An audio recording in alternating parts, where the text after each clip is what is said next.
Hello friends, എല്ലാവർക്കും പവിത്ര സീരിയലിൻ്റെ promo വീഡിയോയിലോട്ട് സ്വാഗതം. അപ്പോൾ ഇന്നത്തെ എപ്പിസോഡ് തുടങ്ങുന്നത് നമ്മുടെ വിനായകൻ റൂമിലോട്ട് കയറി വരികയാണ്. അപ്പോൾ അവിടെ വരുമ്പോൾ നന്ദിനി വളരെയധികം ദേഷ്യത്തിൽ നിൽക്കുകയായിരിക്കും.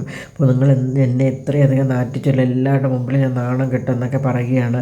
ആദ്യമേ വള കണ്ടില്ല എന്ന് പറഞ്ഞപ്പോഴേ ഞാൻ ഈ ഷെൽഫിലെല്ലാം വന്ന് നോക്കിയതാണ്, നിങ്ങൾ എടുത്തു എന്ന് കരുതി. പക്ഷേ അവിടെ കണ്ടില്ല. അപ്പോൾ എനിക്കൊരു ആശ്വാസം ഉണ്ടായിരുന്നു. പക്ഷേ നിങ്ങൾ ഇത്രയൊരു ചതിയനാണെന്ന് ഞാൻ വിചാരിച്ചില്ല എന്നൊക്കെ പറയുകയാണ്. നിങ്ങൾ എന്തിനാണ് പണയം വെച്ചതെന്ന് എനിക്കറിയണമെന്നൊക്കെ പറയുകയാണ്. അത് ഞാൻ പറഞ്ഞില്ല, ഒരു ഭൂമിയുടെ അത് പച്ച കള്ളമാണെന്ന് എനിക്കറിയാം, സത്യം പറയാനായിട്ട് പറയുകയാണ്. അപ്പോൾ പറയുകയാണ്, ഞാൻ ചീട്ട് കളിച്ച് എനിക്ക് 1,50,000 രൂപ കടമുണ്ടായിരുന്നു, അത് വീട്ടാൻ വേണ്ടിയിട്ടാണ് ഞാൻ അമ്മയുടെ വള്ളം എടുത്തുകൊണ്ട് പോയത്. ഞാൻ പക്ഷേ 2 ദിവസം കഴിഞ്ഞ് എടുത്ത് കൊടുക്കാമെന്നൊക്കെ പറയുകയാണ്. അപ്പോൾ ഇതൊക്കെ കേൾക്കുമ്പോൾ നന്ദിനി വളരെയധികം ദേഷ്യപ്പെടുകയാണ്. നിങ്ങൾക്ക് നാണം ഇല്ലല്ലോ, നിങ്ങൾ അച്ഛൻ ഭാഗ്യം ചെയ്ത അച്ഛൻ തന്നെയാണ്.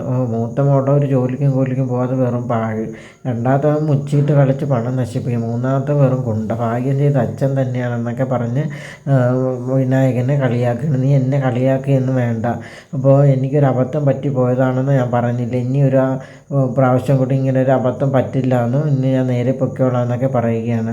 അതൊക്കെ പോട്ടെ, നിങ്ങളുടെ വേദിയായിട്ട് എന്താണ് ബന്ധം? എന്തോ രഹസ്യം നിങ്ങൾ അവിടെ തമ്മിലുണ്ട്, അതെനിക്ക് നന്നായിട്ട് അറിയാമെന്ന്. എന്താണെന്ന് അത് തുറന്ന് പറയാനായിട്ട് പറയണം. ഒരു ബന്ധവും ഇല്ലെന്നൊക്കെ വിനായകൻ പറയുകയാണ്. അതൊന്നും ഞാൻ വിശ്വസിക്കുന്നു. നിങ്ങൾ പറഞ്ഞേ പറ്റുമെന്ന് പറയണമെന്നുണ്ടെങ്കിൽ ഇനിയെങ്കിലും കുശുമ്പ് കുന്നായ്മയും ഒന്ന് നിർത്തിക്കൂടെ എന്ന് പറഞ്ഞിട്ട് വിനായകൻ പുറത്തോട്ട് ഇറങ്ങി പോവുകയാണ്. എന്നിട്ട് നന്ദിനി മനസ്സിൽ വിചാരിക്കുകയാണ്, ആ രഹസ്യം എനിക്ക് എങ്ങനെയെങ്കിലും കണ്ടെത്തിയേ പറ്റുള്ളൂ, അതിന് വേദിയെ കയ്യിലെടുത്താലേ പറ്റുള്ളൂ എന്ന് ഇങ്ങനെ ആലോചിച്ചുകൊണ്ട് നിൽക്കുകയാണ്. അപ്പോൾ അത് കഴിഞ്ഞിട്ട് വർഷയും ശ്രീകാന്തിനെ കാണിക്കുകയാണ്. അപ്പോൾ വർഷ തിരിച്ച് വീട്ടിലോട്ട് വരികയാണ് കുഞ്ഞിനെ കൊണ്ട്.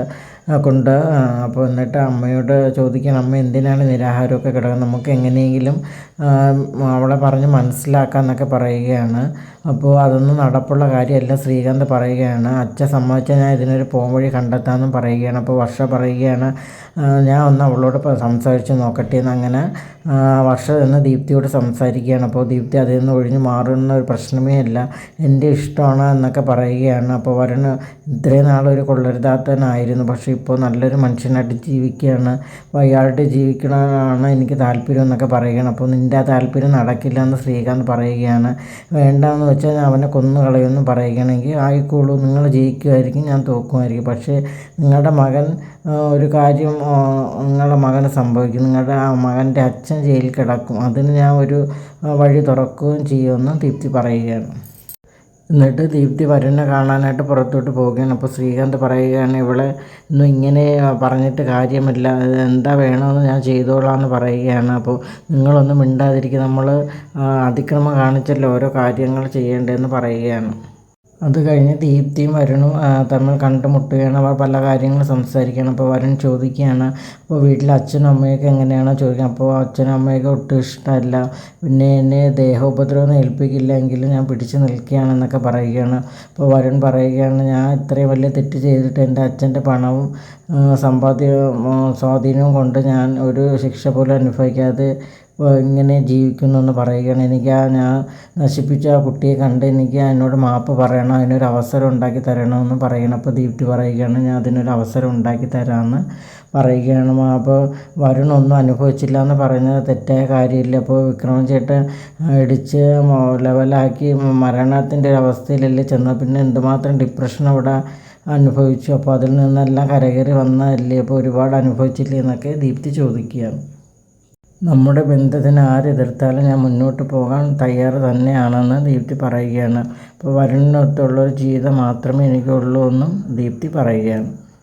അത് കഴിഞ്ഞ് നമ്മുടെ നന്ദിനിയാണ് കാണിക്കുന്നത്. അപ്പോൾ നന്ദിനിക്ക് എങ്ങനെ രഹസ്യങ്ങൾ വേദിയിൽ നിന്ന് കണ്ടുപിടിക്കണം, അതിന് വേണ്ടിയിട്ട് വളരെ സ്നേഹത്തോടെ നിൽക്കുകയാണ്. അപ്പോൾ അമ്മയോട് ശ്രീജയോടൊക്കെ വന്ന് സംസാരിക്കുകയാണ്. അപ്പോൾ ശ്രീജയേട്ടത്തി എന്നോട് ക്ഷമിക്കണമെന്നും എനിക്കൊരു അബദ്ധം പറ്റിയാണെന്നും എനിക്ക് ദേഷ്യം വന്നാൽ പിന്നെ എന്താണ് പറയേണ്ടതെന്ന് എനിക്കറിയില്ല എന്നൊക്കെ പറഞ്ഞ് വിഷമം ഇങ്ങനെ പറയുകയാണ്. അപ്പോൾ ആ സമയം അവിടെ വേദ ജോലിയെ കഴിഞ്ഞിട്ട് വരികയാണ്. അപ്പോൾ വേദയോട് പറയുകയാണ്, ഇന്ന് വേദയ്ക്ക് നിങ്ങൾക്കൊക്കെ വേണ്ടി ഒരു സ്പെഷ്യൽ തയ്യാറാക്കി വെച്ചിരിക്കുകയാണ്, അപ്പോൾ ഒന്ന് കഴിച്ചു നോക്കാനായിട്ട് പറയുകയാണ്.